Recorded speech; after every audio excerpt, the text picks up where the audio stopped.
Alan Roth, a 25-year financier, takes us through teaching his elementary school-aged child how to be a wise investor. East Library in Boulder, Colorado, is the host of this event. It's about an hour. Now, tonight, you will hear from an author whose book just came out in March. His work is already receiving great interest. Locally, it was reviewed by the Colorado Springs Business Journal and the Colorado Springs Gazette. Nationally, it was reviewed by the New York Times a few weeks ago.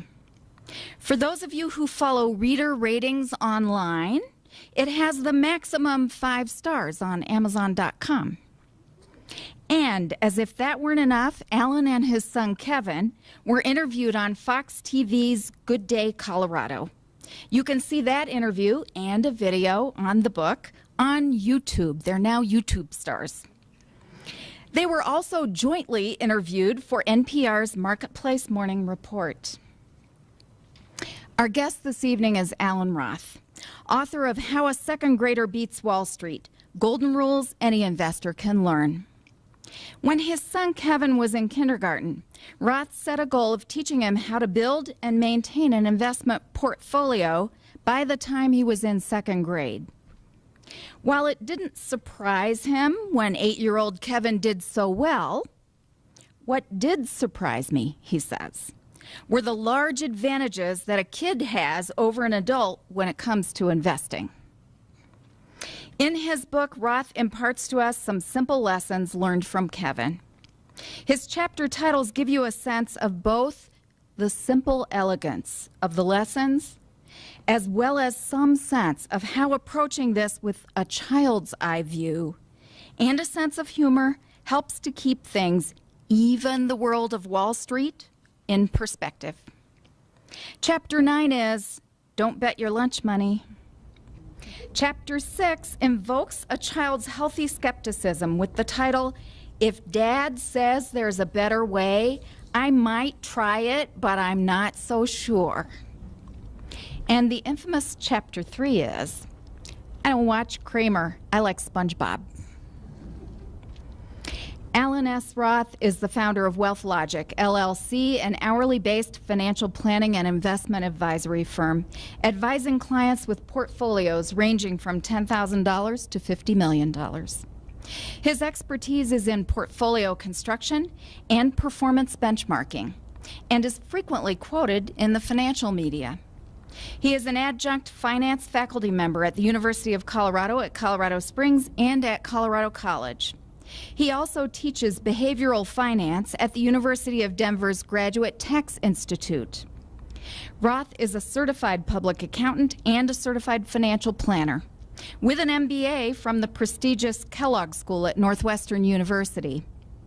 During the course of his career, he has held the position of finance officer for multi-billion-dollar companies and has been a consultant at McKinsey & Company.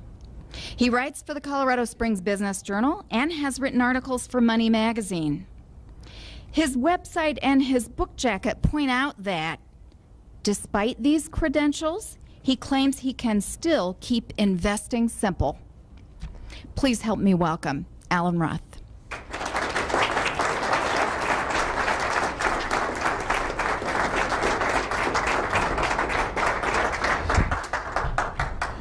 Thank you very much, Paula. That was a heck of a lot to live up to. I'm thrilled to be here. Thank you again for having me. Paula mentioned that I'm a licensed certified public accountant. I don't practice anymore, but I'm still licensed. So what I'm going to talk about today is going to be feelings. So a CPA talking about feelings may get kind of awkward. So bear with me. Investing in the stock market has been pure agony lately. Now, granted, the last month, the market has come back, the fastest bull market since 1938, and I'm going to try to convince you guys later on not to forget the agony. The bottom line is, if we remembered the agony in 2002, the first time our 401ks became 201ks, we may not have boldly invested in the stock market like we did in 2007. Okay. So the last 10 years, the S&P 500 index is down 26.5%. Professional portfolios like Bill Miller, whose Value Trust Fund had the longest track record of beating the S&P 500, lost 35%. And 2009 has brought us more pain, although in the last month the market is just about 1% down right now. Many say that the Great Depression is next. In fact, the same person that said the Dow's going to 40,000 3 years ago now predicts the Great Depression. But somehow, even though the last 10 years have brought the 2 of the 4 worst bear markets in the history of the U.S. stock market, all in the last 10 years, a simple version of the moderate second grader portfolio somehow earned a 36% gain. Certainly not spectacular, but beat the professionals and beat the benchmark that Wall Street loves to call the stock market, the S&P 500 index. All right, now I know I'm not supposed to give away what is this portfolio, but the basic portfolio is simply a total U.S. stock market fund that owns thousands of U.S. stocks, a total international index fund that owns thousands of international stocks, and a total bond fund which owns all investment grade and U.S. government bonds. Okay. So how did this simple portfolio beat Wall Street, beat all the experts, slaughter Bill Miller? Okay. The answer is simplicity. Stop doing what any second grader will tell you is a dumb thing. Okay. So we're going to go over 10 of these dumb things and then some simple golden rules to try to prevent ourselves from doing it. Dumb thing number 1. By second grade, Kevin had learned it's better to buy things when they're on sale. You can buy more of it. Duh, as he would say. Yet, we adults, if you look at the stock market since 1996 to just recently, we had more money going into stock market mutual funds, guess when? 2002, 2007, at the very height. When was more money pouring out? 2002 and just recently. Money means too much to us adults, and that causes us to do some really dumb things that we've learned by second grade we shouldn't do. Boldly go where everyone has gone before when the market is up, and then panic and sell in times like these. We can't predict what the market will do, but we can predict human behavior as totally irrational. Okay. Now, the analogy that I make in the book is Macy's having a sale where they double the price and people line up all night long to buy. Then they have a half-off sale and everyone returns it. As soon as I get out of here, I'm going to do some web research to see if anyone has the domain doubletheprice.com. I can get rich. Unfortunately, with the web, there's no barrier to entry, and someone will come up with tripletheprice.com.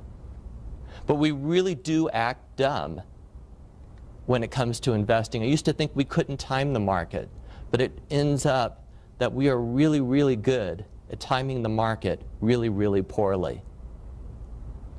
Okay. The second dumb thing we do is forget simple arithmetic. Now, if I needed heart surgery, I admit I would not go to the cheapest heart surgeon. But my heart surgeon wouldn't need to make somebody else sick in order to make me better. When it comes to the stock market, roughly 90% is professionally managed. So we pay one expert an average of 2% to try to outsmart another expert. Something that doesn't make a whole lot of sense, and later on in this presentation, I'm going to show you the odds of that game That's a game that Kevin won't play. Now, if you don't believe the logic of this, this is some research that I did for a column in the Business Journal and for the book, where I looked at the largest 20 mutual fund families. And then I looked at their average Morningstar rating. Morningstar is a great service that ranks these mutual funds on performance, with 5-star being the best and 1-star being the worst. So I regressed their stated expense ratio, which is only part of the expenses, by the way, there are other hidden fees as well, against their rating. And each of these dollar signs represents one of the fund families. And just in case you didn't see a pattern, I drew a really heavy line here. Just in case you didn't see the line, I made the conclusion on the top. As costs increase, guess what? Performance decreases.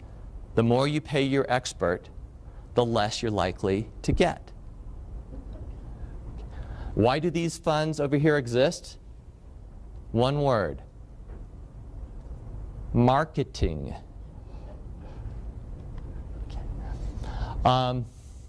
Adults put too many eggs in one basket.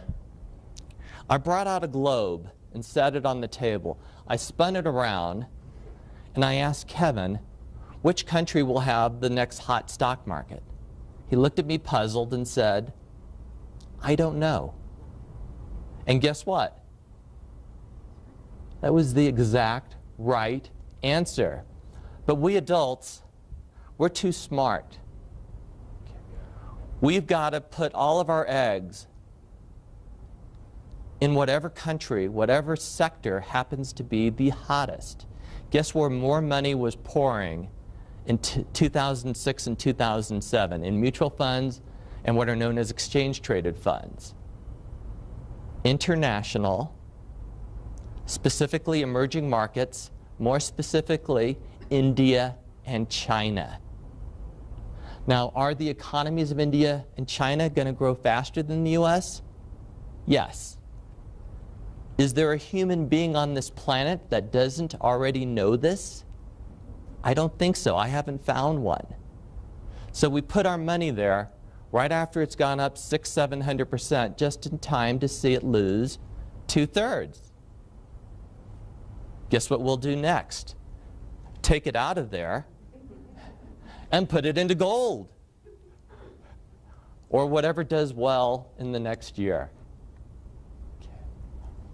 Now, adults just follow the herd. Okay.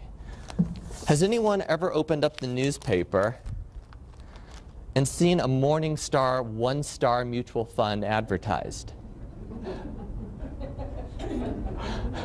Please let me see it if you have. Morningstar assures me that there are just as many 1-star mutual funds as there are 5-star. So we open the paper, we see an ad, we find a 5-star mutual fund, we put our money in there, and guess what happens?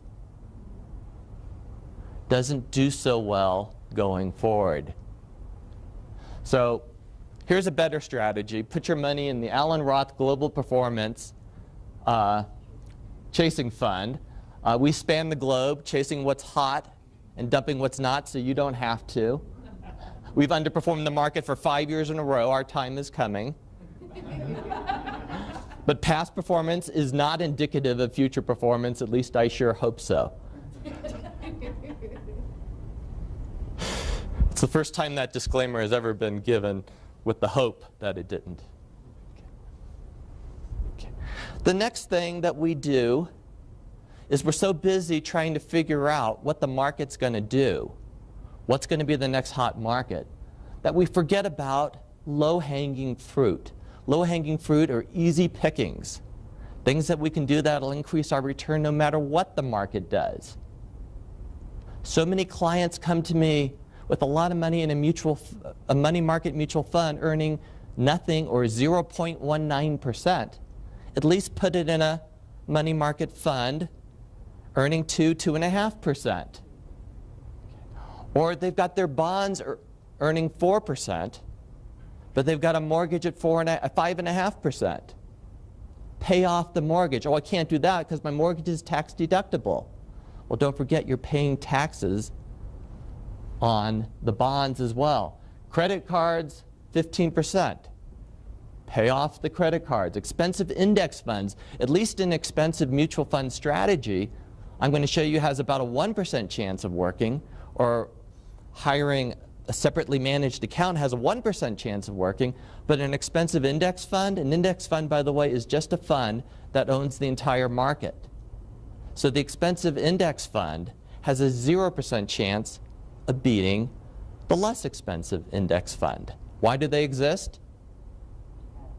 Marketing, yeah, marketing, advertising. So pick the low-hanging fruit. Next is don't lend money to someone who can't pay you back. Does that sound obvious? How did we get into this global crisis? By making loans to people that had, what were they, ninja loans? No income, no job? Who says the U.S. doesn't export anything? We exported all this subprime derivative garbage globally.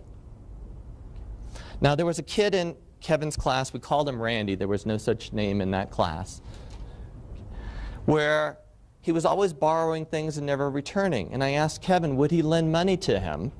His answer was no. What if he paid a higher rate?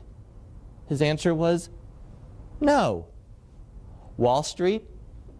Different story, different answer. So what a lot of people did, the stock market was horrible last year, but a total bond index fund did its job. When the U.S. market lost 37% of its value, the bond index fund gained about 5.2%. It acted as shock absorber. I've had so many people come to me with, quote, safe bond funds and safe money market funds like this Schwab Yield Plus fund that was billed as a safe alternative to money markets. I mean, after all, look how stable it was.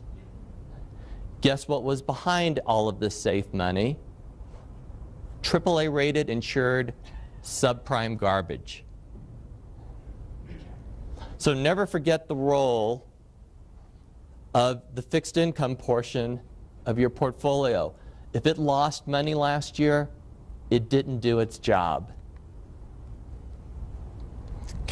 Another thing we do that Paula mentioned is we bet our lunch money. We did an imaginary scenario to Kevin where we gave him enough money to buy his lunch, and then I offered him a bet. I said, there's a 75% chance you could double your money and a 25% chance you would lose it. Would you take that bet? Well, he asked, what happens if I lose? I don't get lunch. He didn't make that bet. Us adults, on the other hand, we bet money that we needed in the next 5 years, thinking that the stock market isn't risky because it gave us 5 years in a row of steady returns. So a lot of us adults, we bet our lunch money in the stock market. Anyone ever taken one of those 43-question risk profiles? And it says you should be 73.289% in stocks. You know, precision. Anyone believe that they would fill that they would come out with the same result today if they took that same survey as they did 2 years ago? The way we feel about risk is not stable. All right, now we were making fun of Cramer long before Jon Stewart did.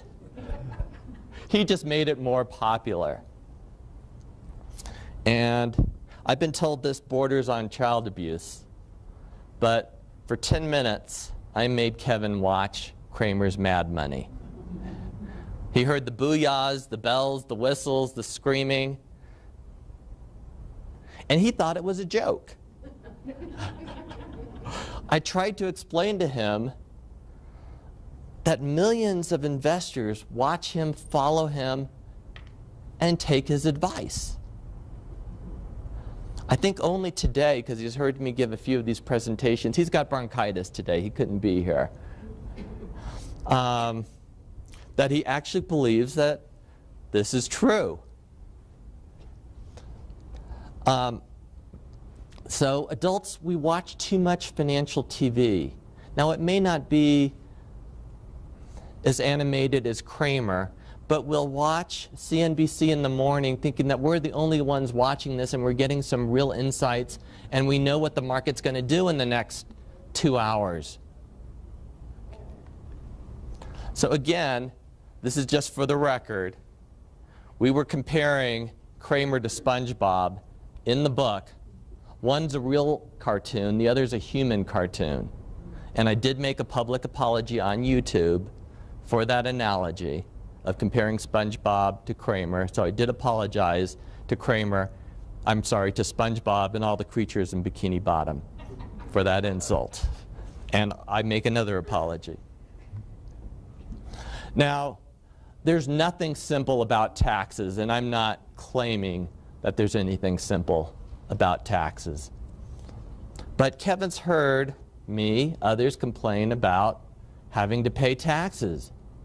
But I told Kevin, when it comes to investing, adults pay a lot of taxes needlessly.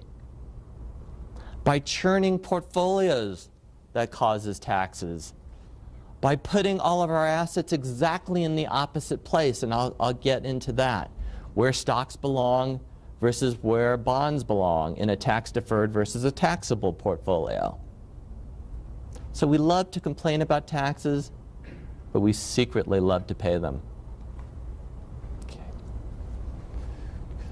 Kevin knows not to play a game, an important game, if he doesn't understand the rules. Okay. Anyone ever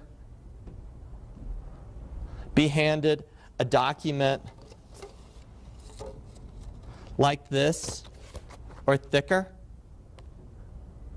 and then be handed a one-page thing that says, you've read and completely understand everything in this document? I'm here to tell you, and these documents are often insurance documents, insurance investments. I'm here to tell you, I have never found a client that understood it. I've never found a financial planner, aka insurance agent, that understood it. And sometimes I get the fun of dealing with the legal departments of those insurance companies, and I've never found a lawyer that understood one of those documents. So we play games that we don't understand with our nest egg. And then finally, and I'm guilty of this as well, love to overcomplicate things. Every time I violate the KISS principle, keep it simple, stupid, I usually regret it. The 43 fund diversified portfolio. You'll see in the book that with 3 to 5 funds, you can build a diversified portfolio that I can guarantee you the 43 fund portfolio will be less diversified. Sophisticated market models, the stochastic ratios, the best in fundamental and technical analysis. That's completely worthless. Or my favorite, market newsletters. Okay. Mark Holbert from Dow Jones Market Watch did a study. He follows newsletters. In 1982, if you'd taken $10,000 and invested it in whatever was the hottest newsletter of the year before, do you know how much you would have today? 2 cents. Think about how gullible people are. If I knew how to beat the market, would I write a newsletter and try to peddle it across the country for $199 a year? No, I'd sell it to an institution and make billions of dollars. Okay. So we love to overcomplicate things, and these are dumb things that we do that costs us dearly when it comes to investing. So what should we do? Rather than just leave you with, here are the dumb things that we do. And by the way, just in the last 3 weeks, CBS Money Watch, as opposed to Market Watch, has launched a new website where I'm writing a column called The Irrational Investor, and it's about these dumb things that we all do and how to, guess what, stop doing them. Okay.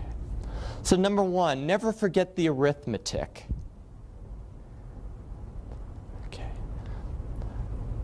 Do you guys remember 6 months ago when gas was at $4 a gallon? How did you feel as you were pumping up the car and seeing those digits add up in lightning speed? I'm a CPA, so I'm really good at describing my feelings. I felt bad.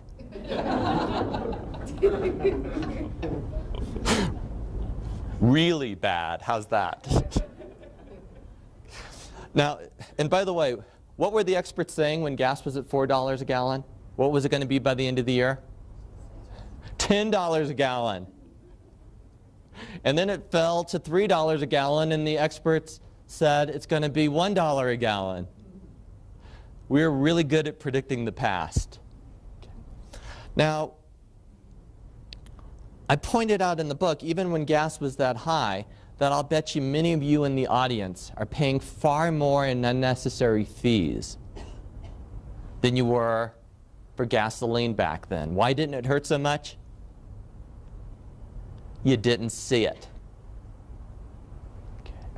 So, number one, you can certainly have a low-cost portfolio that isn't appropriate, but you cannot have a high-cost portfolio that will work in the long run. Number two, don't put all your eggs in one basket. Own the world.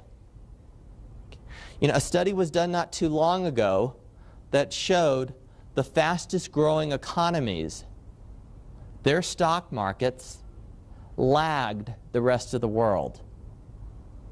The reason? Everyone knew they were the fastest growing economies. The same reason why growth stocks, the hot stocks, tend to underperform the value stocks, the beaten up stocks, the ones that Warren Buffett goes for, who is greedy when others are fearful and fearful when others are greedy.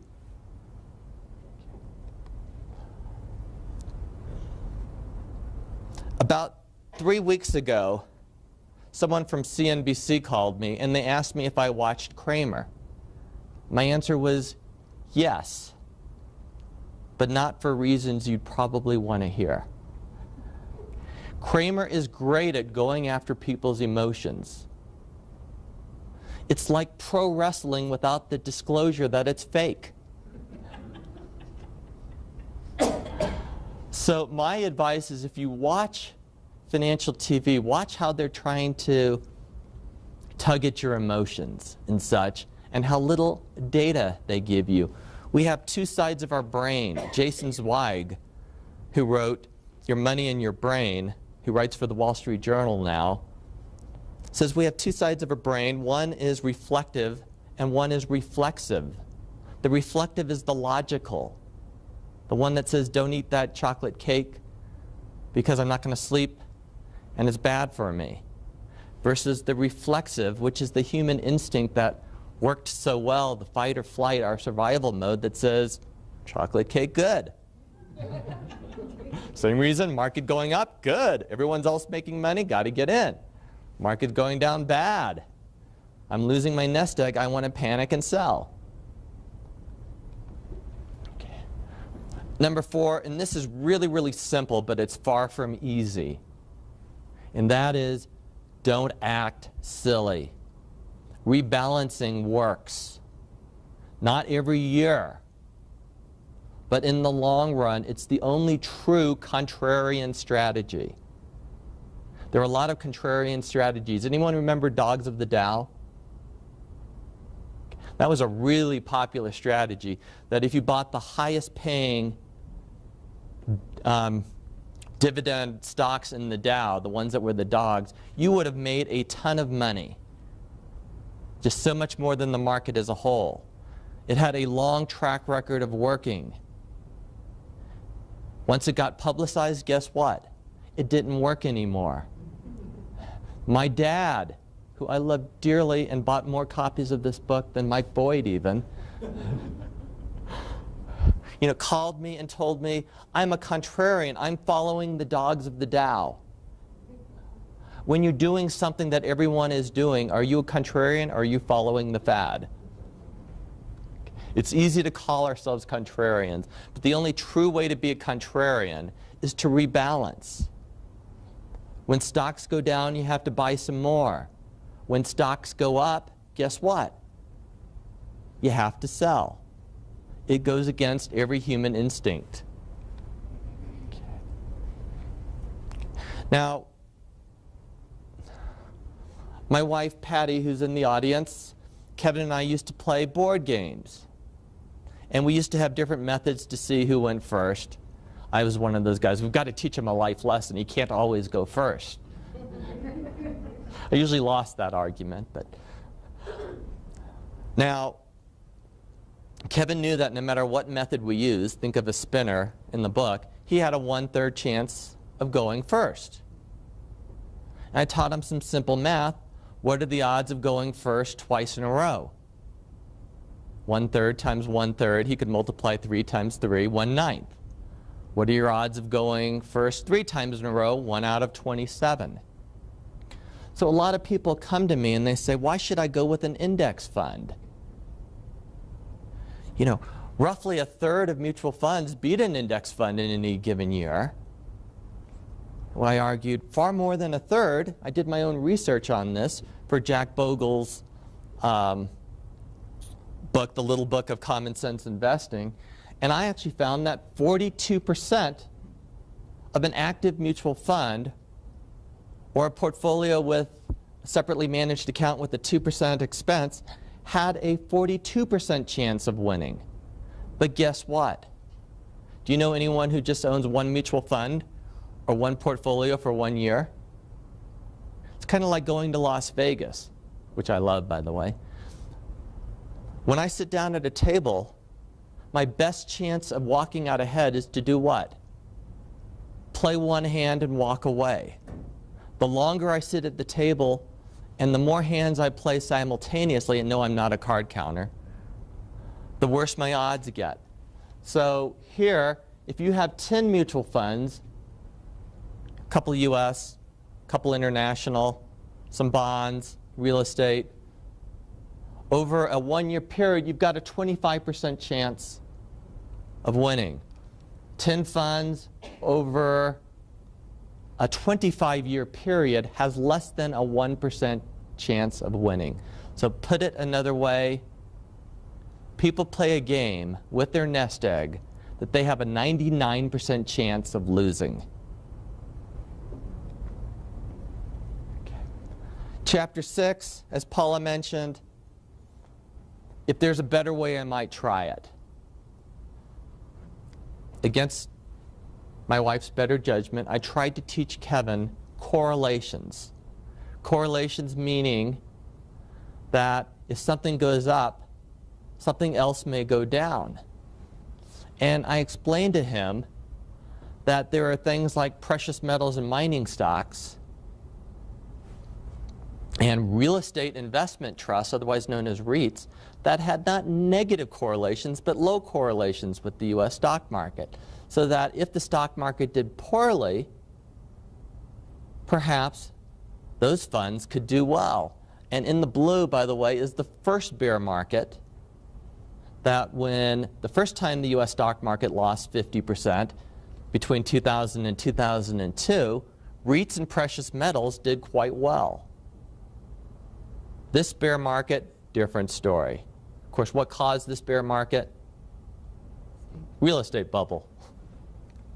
So I didn't get Kevin there, and guess what? So far, he's been right. But I'm going to be stubborn and stick to my ways. Don't lend money to someone who won't pay you back.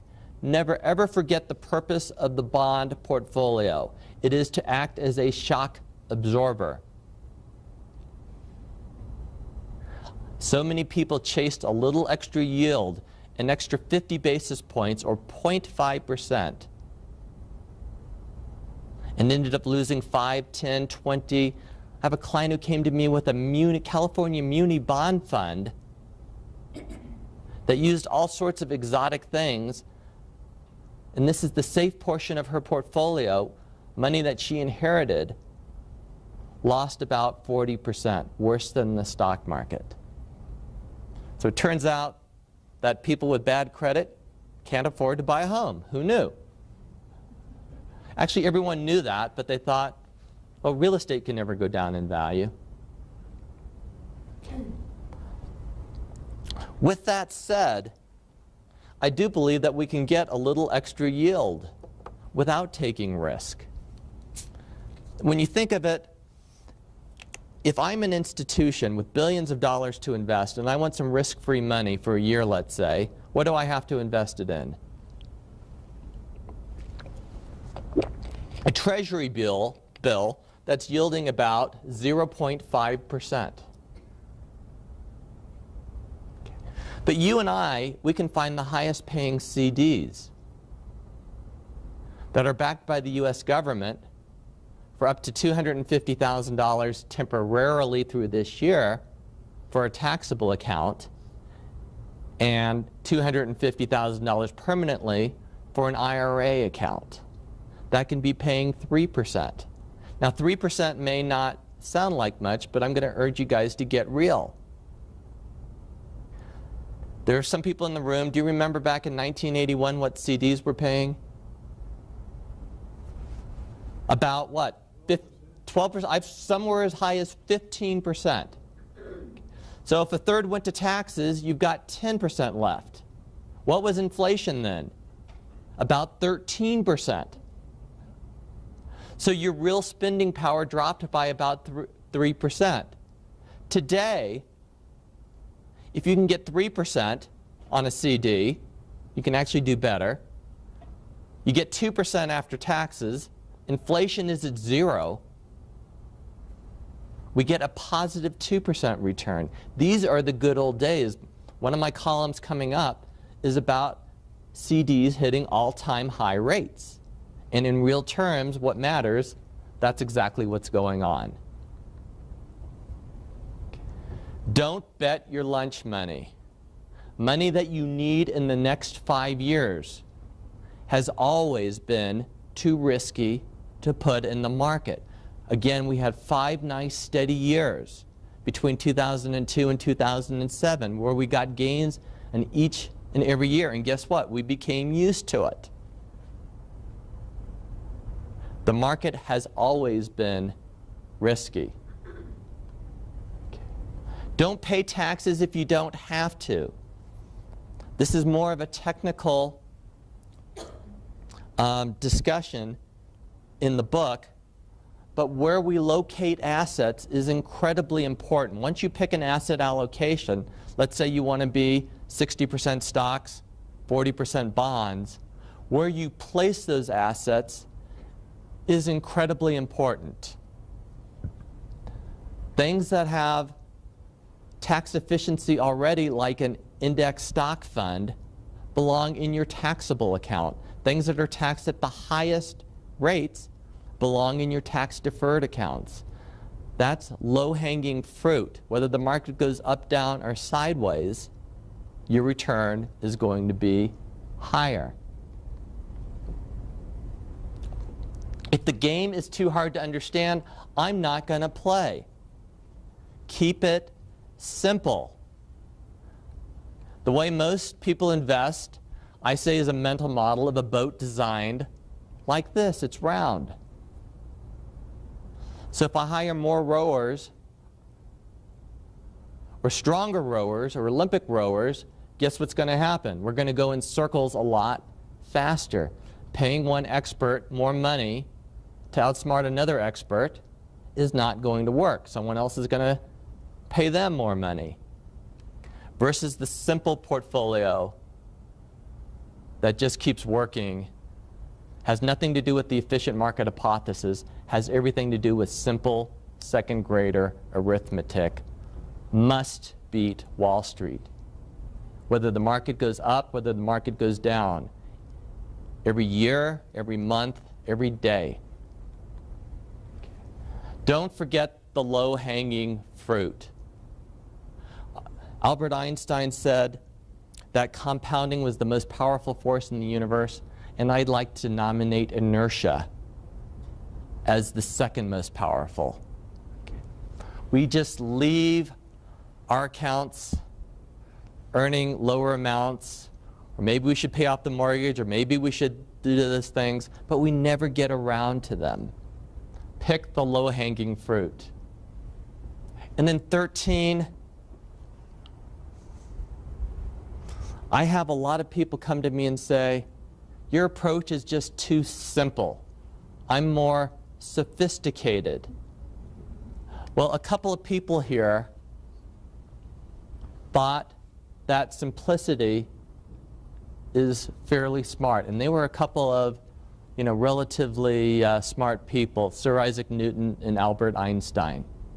Both, coincidentally, lost a fortune in the stock market. Albert Einstein took the money he won from the Nobel Prize and invested it in what today would be known as junk bonds. He was ahead of his time. And Sir Isaac Newton, the South Seas scandal, which was one of those bubbles like the tulip bubbles that he lost a fortune on. So the secret to investing is simplicity. And the book goes through the basic second grader fund, an advanced second grader portfolio, and then an alternative, which takes active. And by the way, I call the CD strategy an active strategy. I've abandoned, in large part, indexing when it comes to bonds by trying to find the highest paying CDs. And then where we locate the accounts, again, is incredibly important on a tax-deferred versus a taxable account. Now, this is a lot of data here, but basically the second grader portfolio, I'm arguing, is right for anyone. An aggressive one might be 60% in US stocks, 30% in international, and 10% in bonds. That's probably appropriate for no one in this room. Maybe a second grader. A moderate second grader portfolio would be 60% in the market and a conservative 20% in the market. And again, the low 30% in the market. And again, where you locate those funds is incredibly important. And it's not just your willingness to take risk, it's your need to take risk. I see a lot of people whose objective appears to be dying the richest person in the graveyard. That's not our goal. So in the conclusion, 1% seems like a really, really low number. But let me tell you, every 1% you get in additional earnings in your portfolio means reaching your goal about 4 years sooner. Okay. So with the methods in this book, I'm arguing that it's child's play to earn an extra 4% a year more. By lowering costs, by getting tax inefficient vehicles out of your portfolio and only buying the tax efficient. Controlling your emotions, even with these low-cost, broad index funds, guess what? You could still get into the market at its height and panic and sell when it goes down. And then finally, the tax location of your assets, very important. So a 4% increased return can get you 16 years sooner to your goal, or increasing the amount that you can spend from your portfolio at a safe rate by about 75%, nearly doubling what you can spend. Albert Einstein was right when he said the power of compounding was the most powerful force in the universe. In conclusion, investing is really simple, but don't ever confuse simple with easy. Kevin's already had to play the stock market game, which is a game where you pick 3 stocks and see how they perform over the next 10 weeks. Teaches what? Speculation. I told Kevin he's going to school with a note to his teacher saying he wasn't going to play that game. My wife Patty and I discussed it. Guess what? He played the game. But guess what? I'm thrilled to say he did really lousy.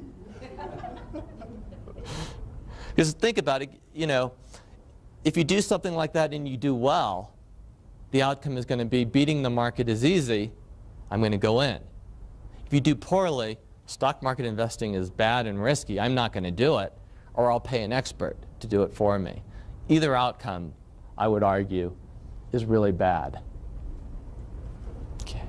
So on one hand, you can think of these methods in this book as very simple, but I'm going to argue that you have to be smart enough not to outsmart yourself, which, by the way, I've done many times. If you're wondering why I can describe some of these emotions so well, it's because it's me. And remember the simple lessons that we've all learned by 2nd grade. It will serve us well when it comes to investing. And my friend Katie Carroll gave me a great quote that I love. Simplicity is complexity resolved. So, my advice to you guys, Kevin's in 5th grade now, it's too late. Find an 8-year-old. Describe your whole investment strategy to them. And if they don't understand it, be scared. Thank you very much. I've really enjoyed this presentation, and we are now going to take questions. And I'm sorry to make this so formal, but if you could either come up to the mic and ask a question, or they can bring a boom mic to you. So please ask a question. Sorry to make it so formal. It's a lot. Last time I gave this presentation, there were an hour and a half worth of questions, but we didn't have to do it this way. Yes? Alan, if you put the safe part of your portfolio in a total bond index fund, don't you expose a great portion of that to the foibles of the bond market, as in the housing bubble and subprime mortgages, and take a beating there if you're in the broad market total bond fund? Great question. The total bond market fund is roughly 74% U.S. government-backed securities. So therefore it has a zero default risk because the U.S. government is the one entity that's licensed to print dollars. It can do it legally. It's just a rumor. I was not printing dollars. It was just a vicious rumor by a competitor. The other 26% are in investment-grade bonds. Now, there should be a little worry there because guess what? Wachovia, Lehman Brothers, Bear Stearns were all investment-grade about a year and a half ago. So there is a little bit of risk. There are also some other great alternatives I talk about in the book, such as Treasury inflation protected securities known as TIPS. Ginnie Mae is a great bond fund if you can keep costs low. Even though the M stands for mortgage, it is backed by the U.S. government. And those are all bonds that did either very, very well or the TIPS didn't do quite as well last year. But you're exposing very little. And again, I do think that if you're willing to do the work, finding the highest paying CDs, and it's an active strategy because if you find a high paying 1-year CD, let's say that's paying 3.5%, and you don't watch your mail, guess what the bank or credit union will do a year later? They've rolled it over to whatever rate they wanted to give you, and you're locked in at 1.2% for another year. So you do have to actively manage that. Thank you.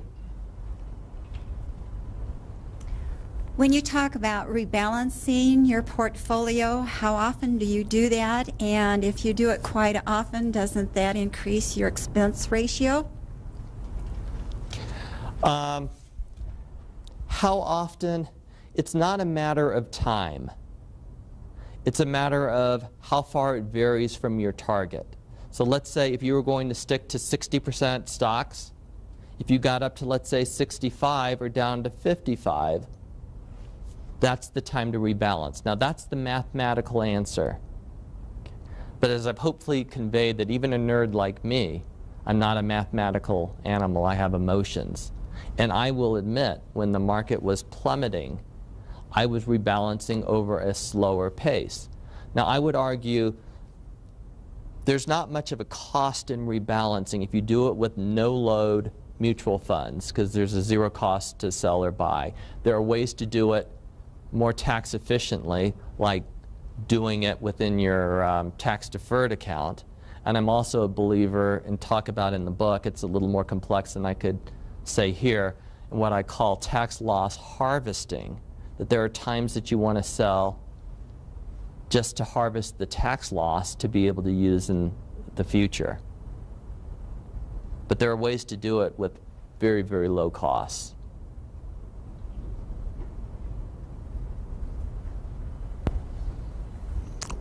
What about all these programs that you hear about on the radio or TV, the safety net ones that guarantee you 7 or 8% return with absolutely no risk on the money that you've invested? Wouldn't that make more sense?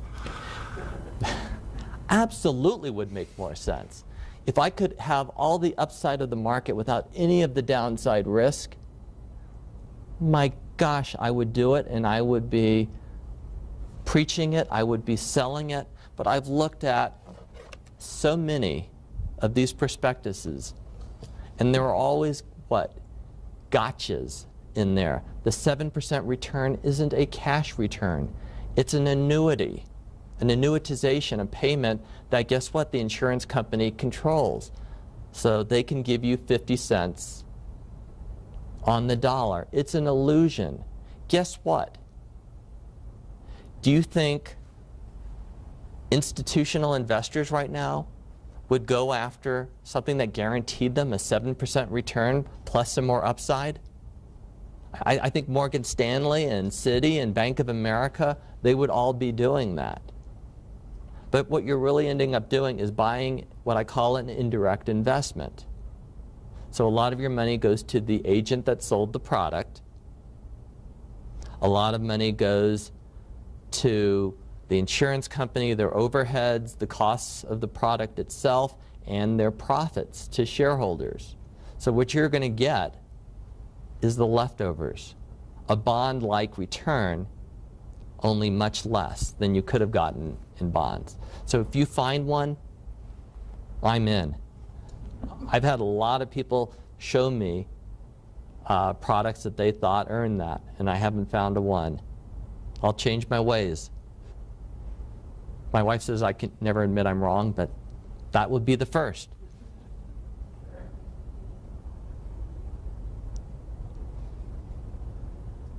Yes. What do you think? I know you, Sorry, can you wait just 1 second? I know you don't think the fund newsletters are very good, but what about something like Kiplinger's Retirement Report or Consumers Reports has a monthly financial, I forget the exact title, advisory newsletter? Are those of much value? You know, I haven't read those specifically. Do they recommend individual stocks or? Not specifically, no. They look talking about more in trends and what to watch out for or what to avoid. Yeah, I think most that report on trends are doing what I call recency bias, predicting what has happened recently. And I can't comment on those two because, although I'm a financial planner, I'm supposed to talk whether I know about what I'm talking about or not. But I haven't seen those two letters.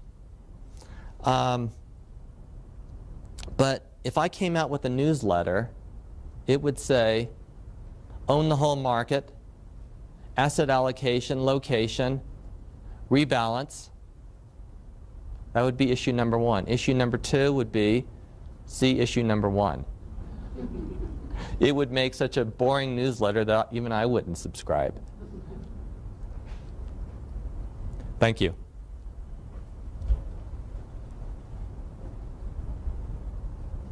So many of the pension plans nowadays are where you invest in subcategories. And so how does one go about picking these subcategories based on their expense ratio, with the known fact there are a lot of hidden fees that you don't even see? Are these pension plans, or are these 401k defined contribution plans? They're the employer funds that you get to... The employer funds, 401ks, 403bs, Yeah. 457s. Okay. It's really an ugly part of the industry. An ugly part of an ugly industry. Lots of, especially small companies, offer 401ks, and the company gets it for practically nothing. And the reason why the company gets it for practically nothing is the funds within the 401k are all outrageously expensive funds. So, there what I do for clients is to help them pick the least bad and let them know when they leave that employer, or if you're no longer with that employer, you can roll it over into an IRA account and have control to find these lower cost funds, like the ones in How a Second Grader Beats Wall Street. So, I always tell people never ever miss out on the employer match. That's free money, and now employer matches are becoming less common. Beyond that, you might want to consider some other strategies, such as if you qualify tax-wise to put the additional contributions beyond the employer match into an IRA account. Some I've seen are just so outrageously expensive, don't want the client to put any money in there above the employer match. And there are, by the way, many good. Usually large companies tend to have very good 401k or 403b, the not-for-profit equivalent plans. And it's the small employer that tends to have the very expensive plans. And perhaps, and by the way, you don't want any comment from me on politics, because there's rarely a person that knows less about politics than I do. But perhaps we'll have some reform in this area going forward.